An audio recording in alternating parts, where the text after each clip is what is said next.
What's up YouTube, it's your boy Nash here, welcome back to the channel, and today I have an updated Lightsworn deck profile for you guys.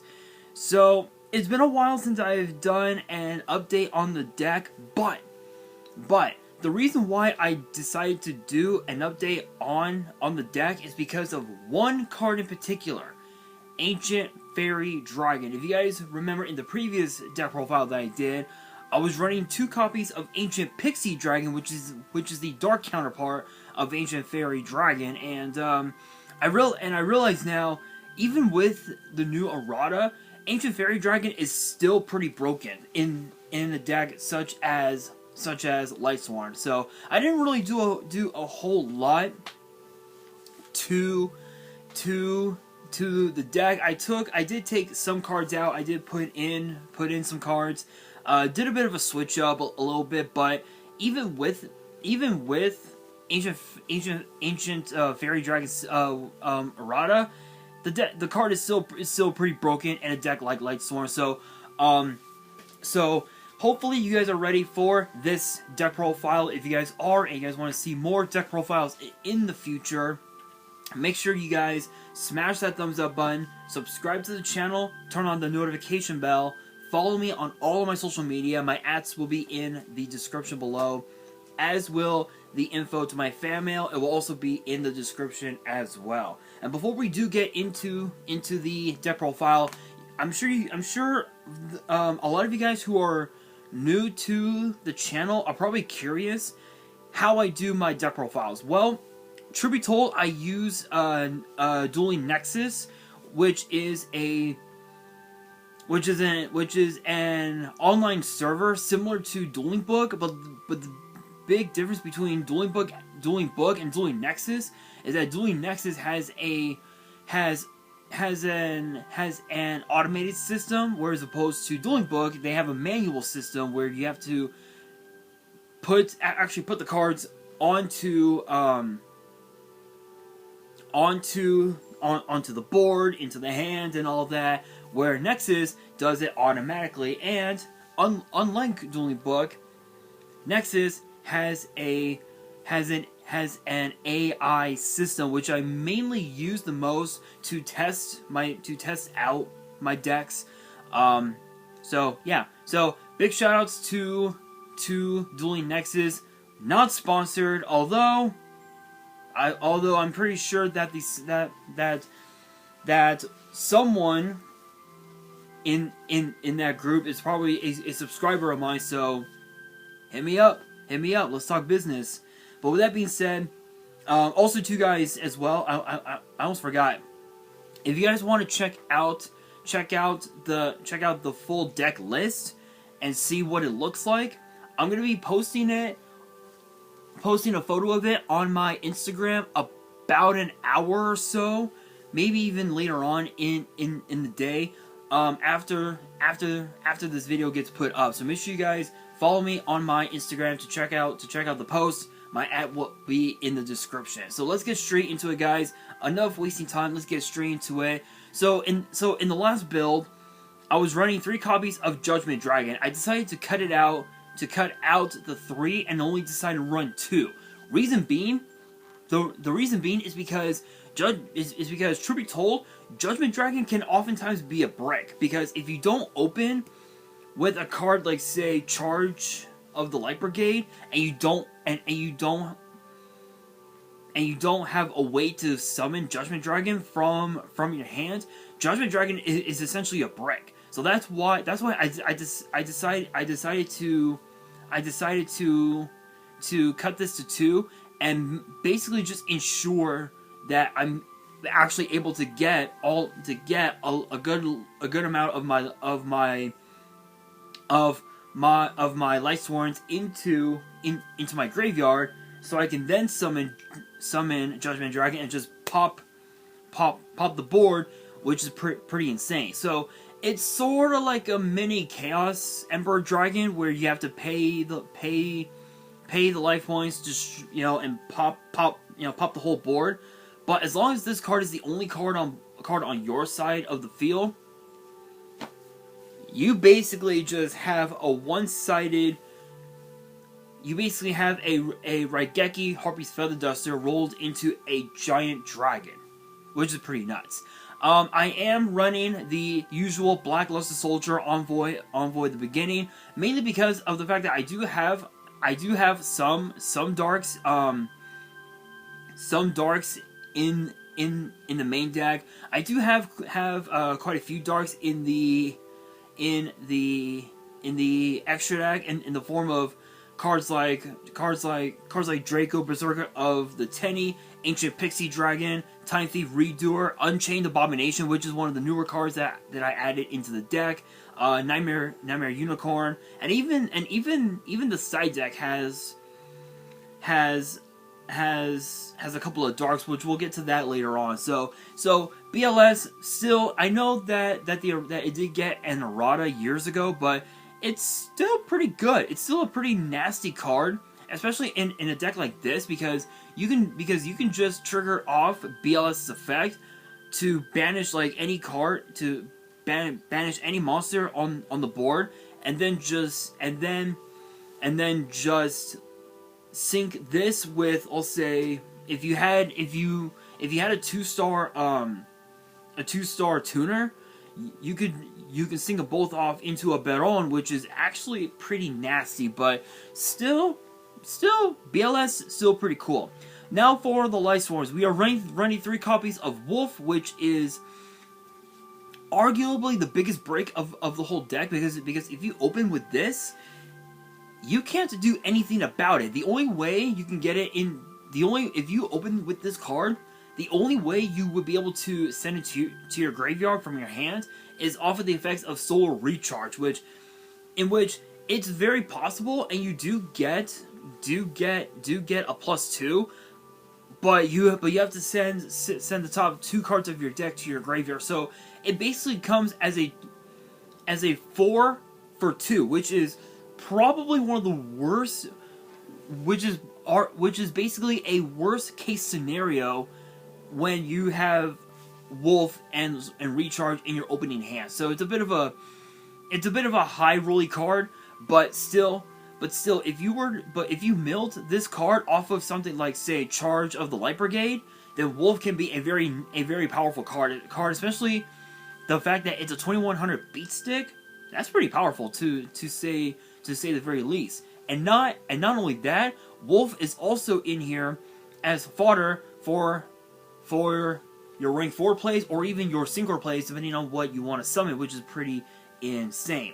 Next up, we have now 2 copies of Garroth, Lightsworn Warrior. I believe I had this at 1 last time, but I brought this up to 2 because this is essentially a sort of like a pot of greed of sorts, which is pretty cool. So if you guys have never seen Garroth before, the effect reads as follows: each time a card or cards is sent from your deck to the graveyard by the effect of a Lightsworn monster you control, except this card, send the top 2 cards of your deck to the grave, then draw a card for each Lightsworn monster sent to the grave by this effect. So what's cool about this is that with cards such as Raiden, Lila, Felice, you know, and even also the Twilight Sworns that are in here, you're gonna be milling a lot of monsters, and with Garroth, you basically get to draw a bunch of cards, which will help you search out for cards such as your Lightsworn Barrier, your Solar Recharge, or any of your or any other card that you may have at your disposal, which is absolutely insane. So again, Garroth is in here as a way to, as sort of like a searcher of sorts, to try and get out your some of your bigger cards, like perhaps even a Judgment Dragon, in which if you milled a bunch of Lightsworns, Judgment Dragon will be very powerful. So Garroth, Judgment Dragon, pretty powerful combo right there. Next up, we have 2 copies of Raiden, Hands of the Lightsworn. This is basically, how can I describe it? It's a way to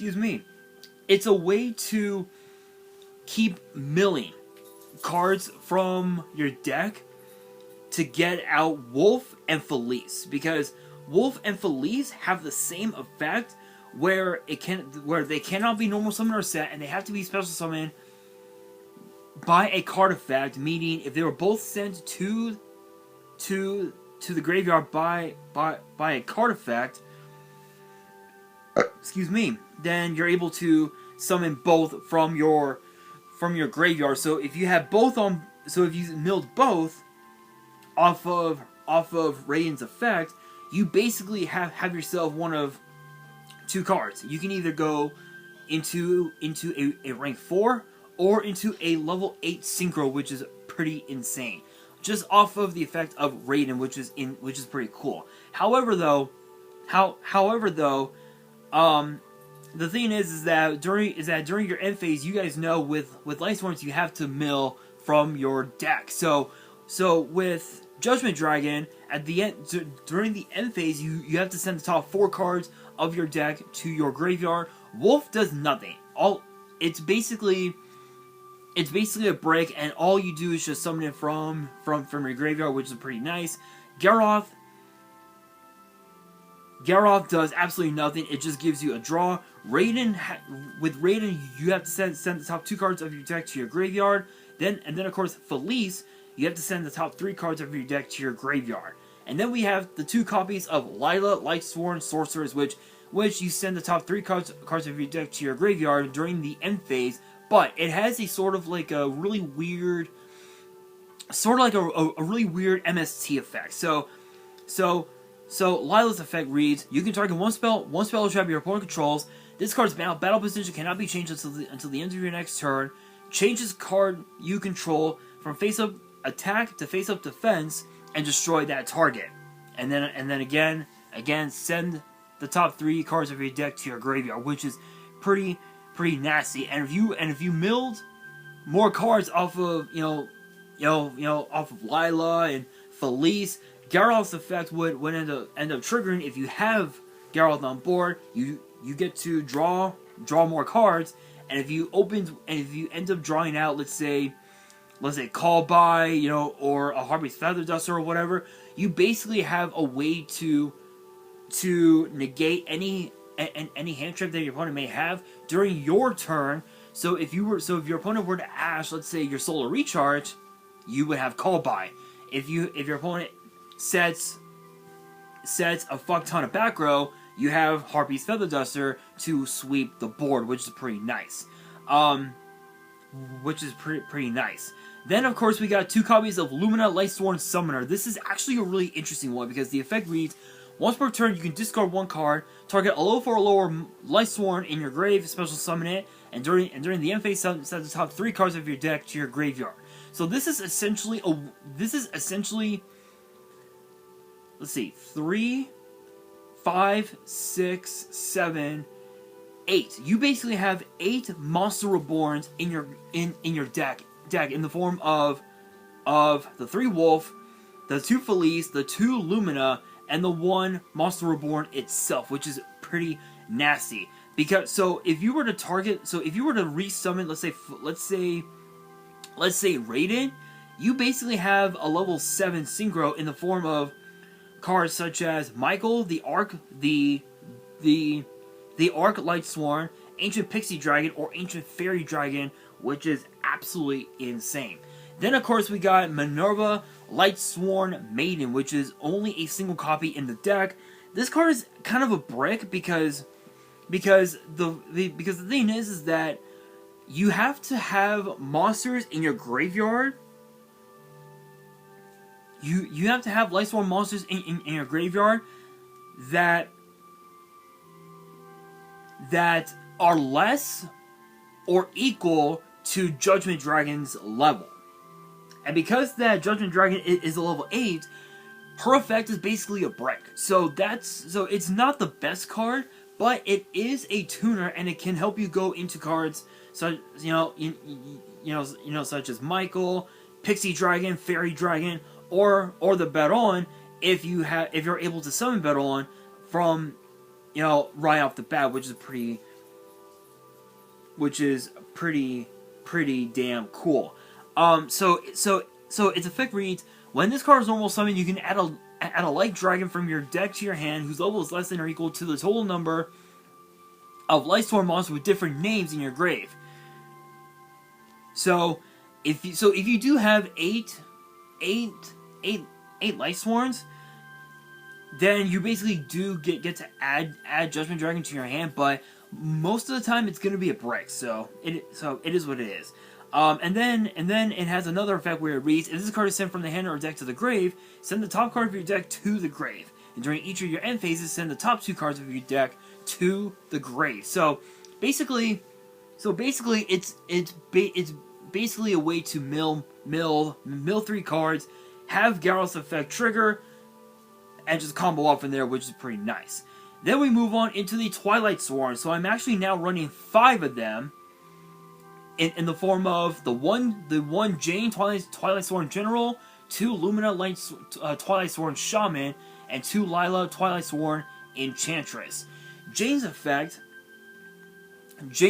reads: once per turn, you can banish 1 Lightsworn monster from your hand or grave, then target a face-up monster on the field. It loses attack and defense equal to the banished monster's level times 300 until the end of the turn. Once per turn, if your other Lightsworn monster's effect is activated, send the top 2 cards of your deck to the grave. So this is a way to so this is one of the ways to out cards such as Axis Kotaker, Appaloosa, Zeus, pretty much anything that your opponent may have at their disposal, and just attack over them for game, which is really nice. So this is actually a really interesting game changer, because if you were to send, let's say you send Wolf from your hand to your graveyard off of the effect of Jane, that times 300, if you send 12, that's basically 1200 attack. And if Judgment Dragon's effect, and if the monster had let's say 3000 and it was facing Judgment Dragon, it would literally go from 3k to what, 20 to what, 1800 is it? Yeah, to 1800 attack, which basically your opponent would be taking 1200 damage. That's insane. That is absolutely insane. Next up, and now for obviously Lumina. Lumina's effect reads: once per turn, you can banish 1 Lightsworn monster from your hand or grave. Target one of your banished Lightsworn monsters, except this card, special summon it. Once per turn, if your other Lightsworn monster's effect is activated, send the top 3 cards of your deck to your grave. So this is basically DDR. This is essentially Different Dimension Reincarnation with legs. That's all it is. That's all it is. There's really not much else to say about it. And also too,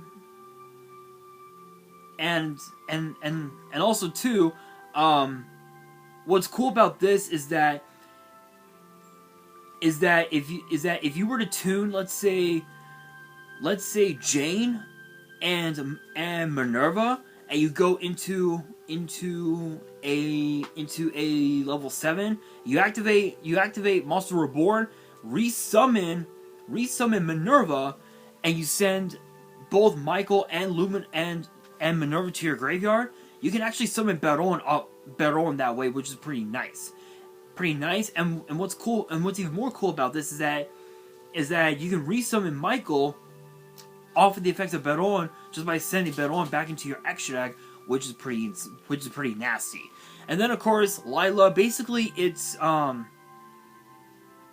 basically the original Lila but better. So its effect reads: when a spell or trap or effect is activated as a quick effect, you can banish 1 Lightsworn monster from your hand or grave, target a face-up spell or trap on the field, destroy it.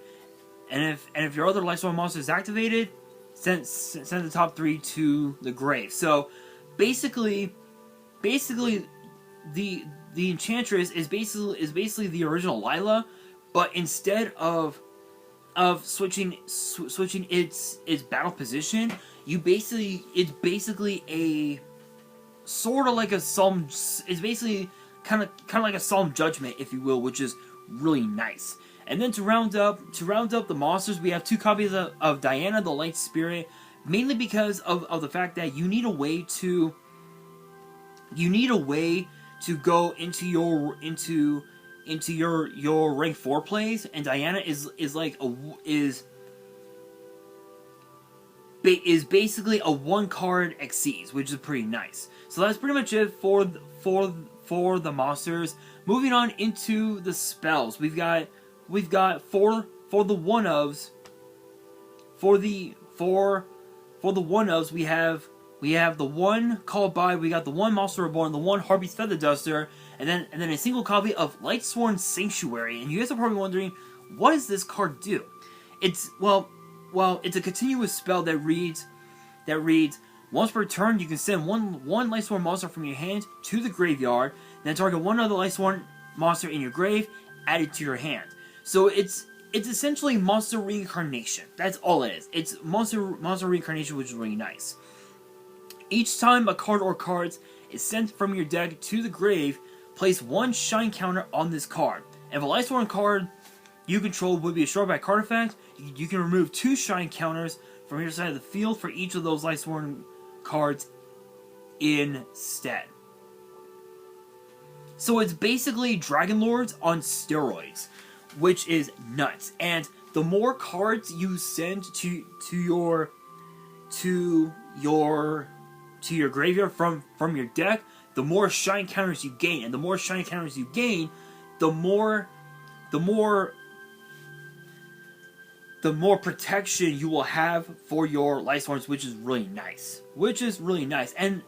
And also too, I'm actually running the field spell Realm of Light, which I'll get to that here in a second. But still, Lightsworn Sanctuary is a really great way to ensure that your Lightsworns are protected, which is pretty cool.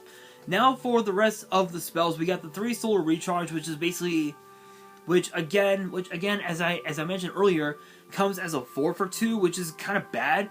But if you're able to top deck cards like Raiden or cards like Harpy's Feather Duster, you essentially just have game right off the bat, which is really nice. We have 3 copies of Charge of the Light Brigade, which is basically a Rhoda, and it's not a once per turn, which is even more fun, which makes this card even more hilariously broken, which is pretty cool. But you do have to send the top 3 cards of your deck to your graveyard, which could mean that you may end up milling Felice and Wolf all together, combo up from there. And then we got 3 copies of Lightsworn Saber, which is kind of an odd one, but the card is actually really good. But the card is really good. So its effect reads: equip only to a Lightsworn monster. It gains 700 attack. When this card is sent from your deck to your graveyard, you can target 1 Lightsworn monster you control. Equip this card to that target. So it's basically a way to ensure that you're able to just overpower your opponent and just be able to just beat down, baby. Let's just beat down. So if you were to activate, let's say, Charge of the Light Brigade, and you added, let's say, I'll say Minerva to your hand, and you milled Wolf with Lightsworn Saber in your hand, you go Wolf's effect, special summon it. Excuse me. Activate the Lightsworn Saber, equip it to the Wolf, and basically it essentially becomes a 2800 beat stick, which is absolutely insane. But if you were to add Realm of Light to the mix, its attack could potentially go up to more than 3,000, which is insane. So what is Realm of Light? Well, Realm of Light is a field spell for the whole archetype that reads: each time a card is sent from your deck to the graveyard, place 1 shine counter on this card. All Lightsworn monsters gain 100 attack for each shine counter on this card. If this card would be destroyed by a card effect, remove 2 shine counters from this card instead. So this is basically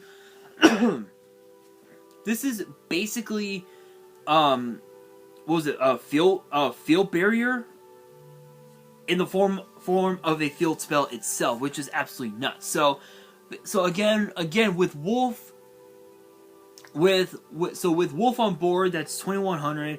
And if it were to be equipped with the Lightsworn Saber, that's 2800 right there. Realm of Light, let's say it had like 4 shine counters,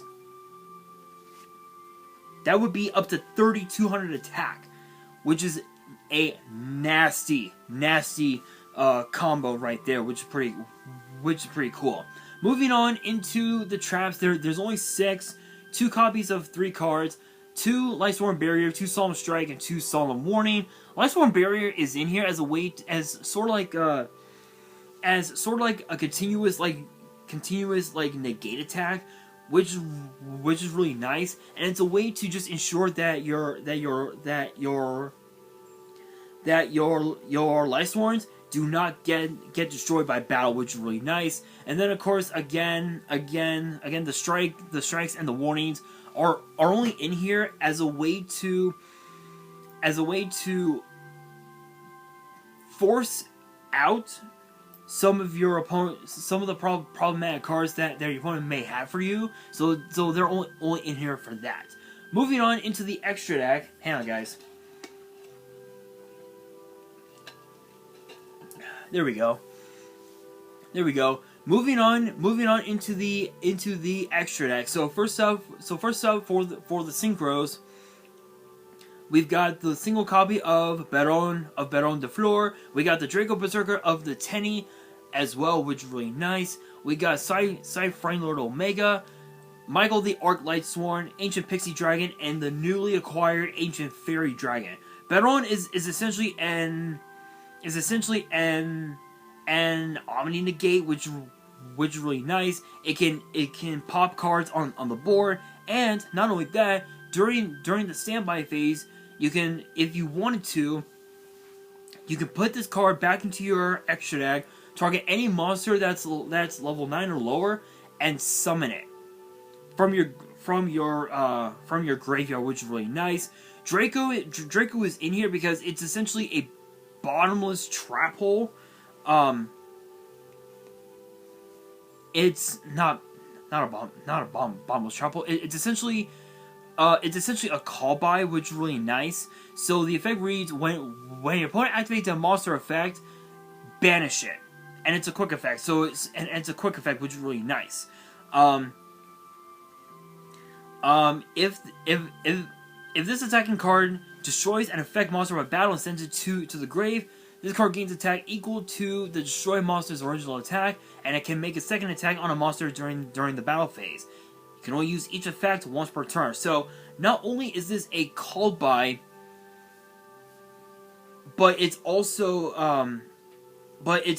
a way to basically just deal double damage to your opponent. So it's sort of like a called by Dark Law of sorts, mixed in with a Cyber Twin Dragon, which is really nice. We got the Frame Lord Omega, mainly because of the fact that,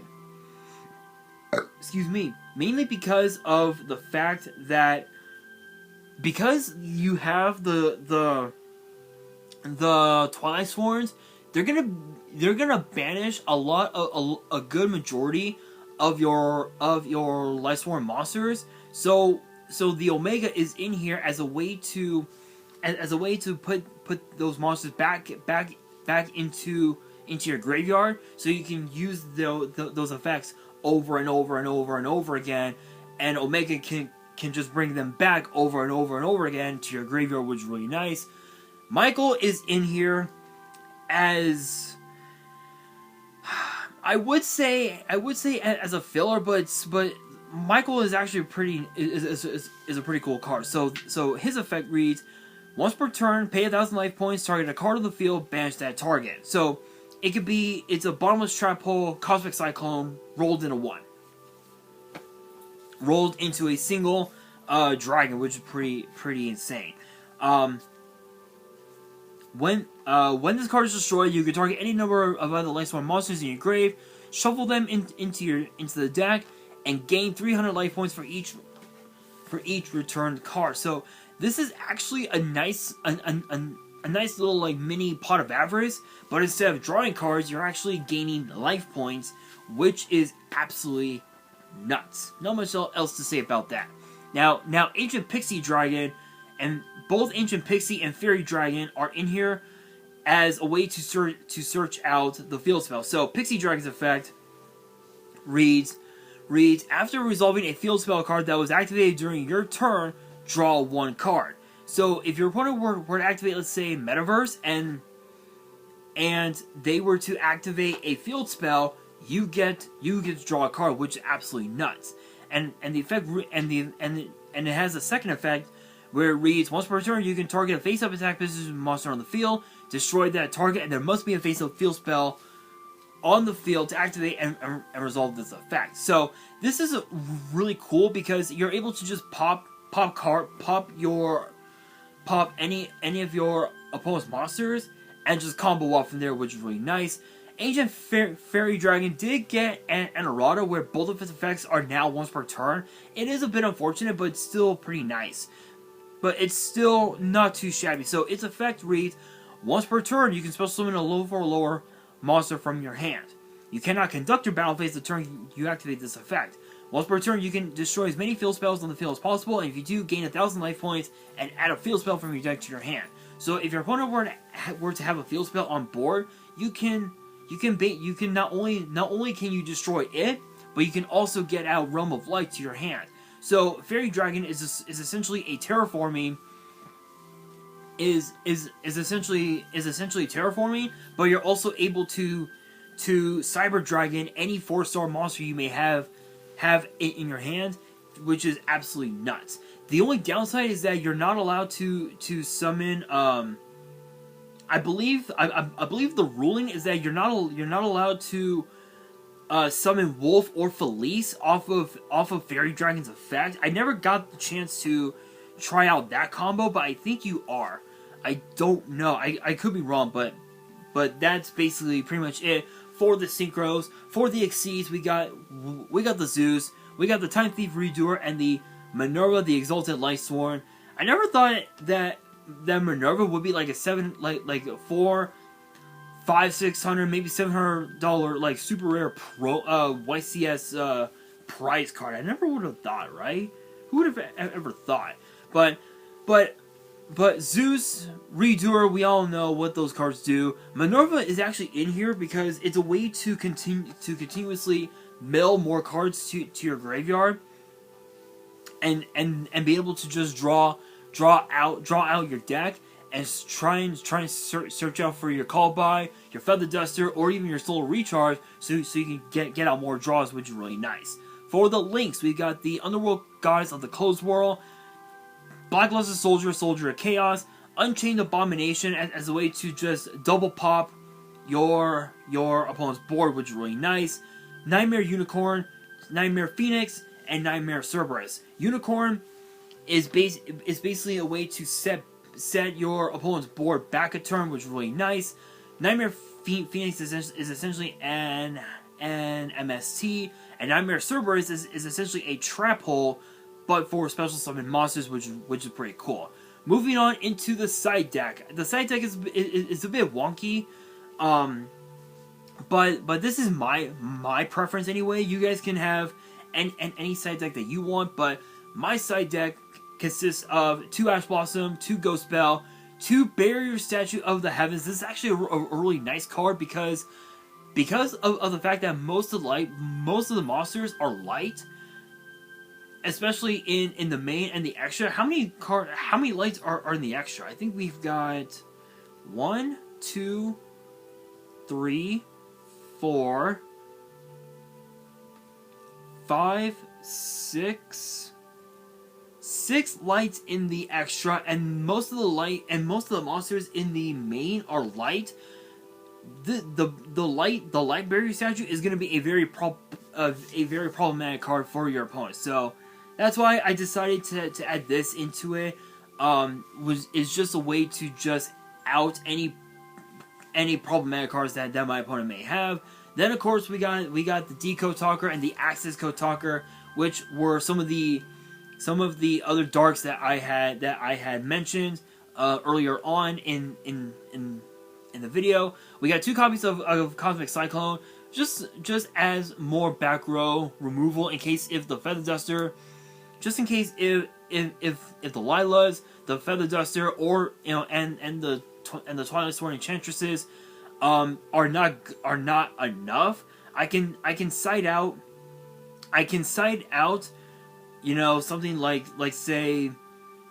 I can side out let's say a Wolf, and I'll say a Felice or whatever, and side in the Cosmic Cyclones to so I would have more back row removal, which is really nice. Then of course we got 3 copies of Breakthrough Skill, which is basically one of the best cards, still one of the best cards in the format. It's basically double monster negation, which is pretty cool. And then 2 copies of Zing Zang Hu, just in case if the Feather Dusters don't work out, if any of the back row removal cards don't work out, Zing Zang Hu is in here to basically stop my opponent from using their back row during the end phase. So if they set cards during their end phase, I can flip Zing Zang Hu, target those 2 back row, boom, floodgate. They can't use those cards anymore. So that's pretty much it for the deck profile. Let me know down in the comments below what other decks you want me to do a profile on the channel. I am very curious. I'm actually tempted to build Kashtira. I have a deck idea that I took from the top 16 at the YCS in Vegas, but I'm kind of I don't know if I should build it or not, but again, let me know in the comments, and that will do it for today's video. Hopefully you guys enjoyed. If you did, make sure you guys smash that thumbs up button. If you guys are new to the channel and you guys want more deck profiles in the future, make sure you guys subscribe to the channel, turn on the notification bell, follow me on all of my social media. My ads will be in the description below, as will the info to my fan mail. It will also be in the description as well. And on that, this is your boy Nash, signing out.